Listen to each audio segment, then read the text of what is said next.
Hello दोस्तों, कैसे हैं आप सभी। तो स्वागत है आप सभी का आप सभी के प्यारे YouTube channel Engineers Career Institute पर। तो अगर हम बात करें तो आज के सेशन में हम बात करने वाले, क्योंकि आप सभी को पता है कि यार आरआरबी जेई का एग्जाम आने वाला है। और आरआरबी जेई का जो एग्जाम है ये भी फिक्स है कि मल्टीपल शिफ्ट में होगा। तो बात ये आती है कि सर नॉर्मलाइजेशन होगा या नहीं होगा, और अगर नॉर्मलाइजेशन होगा तो किस तरीके से होने वाला है। तो आज के सेशन में हम ये पूरी बात करेंगे कि अब नॉर्मलाइजेशन किस तरीके से होने वाला है आरआरबी जेई के अंदर।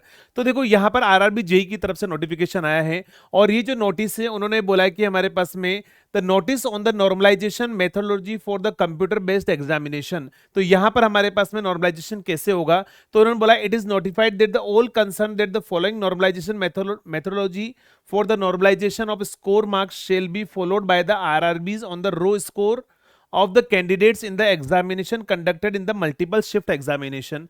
तो इन्होंने बोला कि द परसेंटाइल स्कोर, अगर हम बात करें सबसे पहले तो यहां पर आरएसबी ने बोला परसेंटाइल स्कोर का मतलब क्या, उन्होंने बोला कि the percentile score are the score based on the relative performance of all those who appear in the examination and the marks obtained are the transferred into the scale range of 0 से 100। उन्होंने बोला जो भी marks मिलेंगे हम 0 से लेकर 100 scale में अपन देखेंगे, और वहां से हम परसेंटाइल स्कोर, ये बोला the percentile score is not the same as that of percentage marks obtain. ये परसेंटाइल स्कोर अलग है, परसेंटेज स्कोर अलग है। सबसे पहले क्या किया जाएगा, ध्यान रखना, परसेंटाइल स्कोर निकाला जाएगा। फिर उन्होंने बोला कि the percentile score indicates that the percentage of the candidate that have scored equal or below the same raw marks. जो भी हमारे पास रो स्कोर होगा उसके बराबर या उसके ऊपर माना जाएगा। और यहां पर बोला है कि the particular percentage in that examination therefore the topper is highest marks each shift will B get the same percentile of 100। समझना, एक्चुअली परसेंटाइल का और परसेंटेज का मतलब क्या होता है, जो भी हमारे पास में टॉपर होगा उस टॉपर के मार्क्स को जो है वो 100% माना जाएगा, और उसके बेसिस पर जो है वो परसेंटाइल निकाले जाएंगे। तो उन्होंने बोला कि जो टॉपर के जो मार्क्स होंगे हर शिफ्ट के उसको 100% माना जाएगा। The marks obtain in between the highest and the lowest score is also converted into the approximate percentile. तो जो भी हाईएस्ट और लोएस्ट मिलेंगे उनको परसेंटाइल में कन्वर्ट किया जाएगा। नेक्स्ट उन्होंने बोला है कि the percentile score will be the normalized score for the examination instead of the raw marks obtain by the candidate. ध्यान रखना, रो मार्क्स कितने मिल रहे हैं उससे कोई मतलब नहीं। जो टॉपर होगा, जैसे मान लो किसी के 100 में से 85 आए हैं, तो 85 को 100% 100 जो है वो परसेंटाइल में माना जाएगा, उसके बेसिस पर नॉर्मलाइजेशन होगा। उन्होंने बोला कि the percentile score will be the normalized score for the examination and shall be used for the preparation of the merit list, जिसको अपन मेरिट लिस्ट बनाने में अपन यूज करेंगे। The percentile score of the candidates for the particular shift will be calculated on the basis below. इन्होंने बोला किस तरीके से हम कैलकुलेट करेंगे, तो इन्होंने यहां पर कुछ दिया भी है। इन्होंने बोला कि number of candidates appear in the shift, ठीक है, कितने नंबर ऑफ कैंडिडेट हमारे पास में अपीयर हुए हैं, और उन्होंने बोला है कि the raw marks equal to or less than that of the candidates divide by क्या करना है, total number of candidates who appeared in the shift. आपसे क्या बोला हुआ है, ध्यान रखना, the number of candidates appear in the shift with raw score equal to or less than that of the candidates. ध्यान रखना, जो भी रो स्कोर मिलेगा और टोटल नंबर ऑफ कितने कैंडिडेट हमारे पास में अपीयर हुए हैं उसके बेसिस पर हमारा परसेंटाइल है वो स्कोर निकाला जाएगा।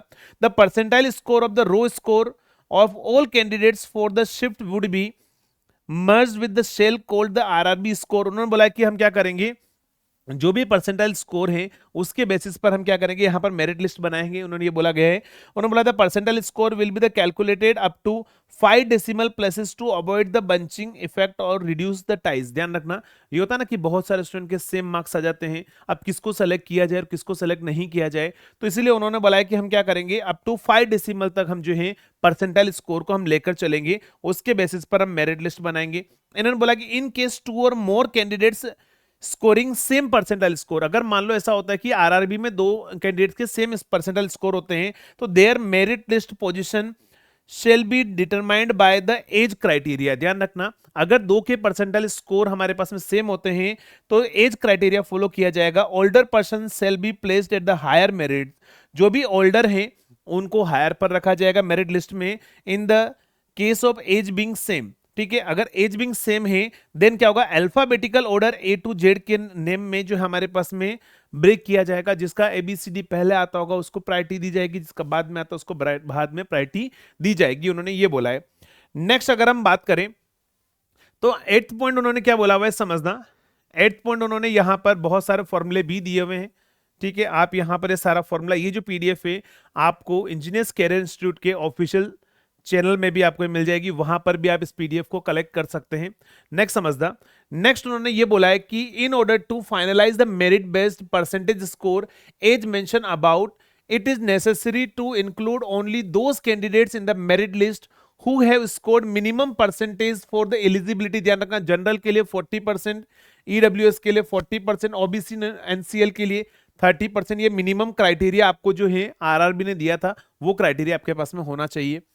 For this normalization score marks, each candidates will also calculate the detailed below on the basis of deciding our candidates are scored minimum percentage marks उन्होंने लिया है या नहीं लिया है, उसके बेसिस पर उनको लिया जाएगा। नेक्स्ट उसने बोला है सिलेक्शन ऑफ बेस शिफ्ट।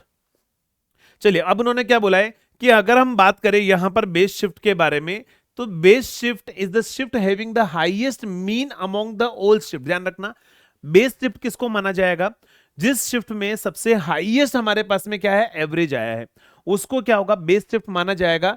और उसके बेसिस पर अगर हम बात करें, will the condition the present candidates count should be 70% और more than average of all shift in case the highest mean of two shift, the shift having the highest individual marks. जिस shift में highest individual marks आएंगे topper के, उसको आपके पास में consider किया जाएगा बेस शिफ्ट, है ना। तो यहां पर ध्यान रखना, एक शिफ्ट जो जितनी भी शिफ्टों में होगा उनमें से बेस शिफ्ट मानी जाएगी। और बेस शिफ्ट में क्या हो, condition for the normalized marks में क्या बोला, X is the percentile score of the candidates. उसने बोला एक्स क्या है, परसेंटाइल स्कोर है। एक्स क्या है, percentile score found in the base shift हमारे पास में है। और देन आपसे बोला करस्पॉन्डिंग नॉर्मलाइज मार्क्स जो है वो क्या होंगे, तो नॉर्मलाइज मार्क्स का फॉर्मूला दे रखा है कि यहां पर y2 माइनस y1 अपॉन, समझना, यहां पर बोला हुआ y2 minus y1 upon x2 minus x1 x minus x1 plus y1, ये फॉर्मूला यूज करके नॉर्मलाइजेशन जो है वो किया जाएगा हमारे पास में। और n क्या है, नॉर्मलाइज मार्क्स आपको इतने इतने मिलेंगे। तो ये फॉर्मूले उन्होंने दे रखे हैं।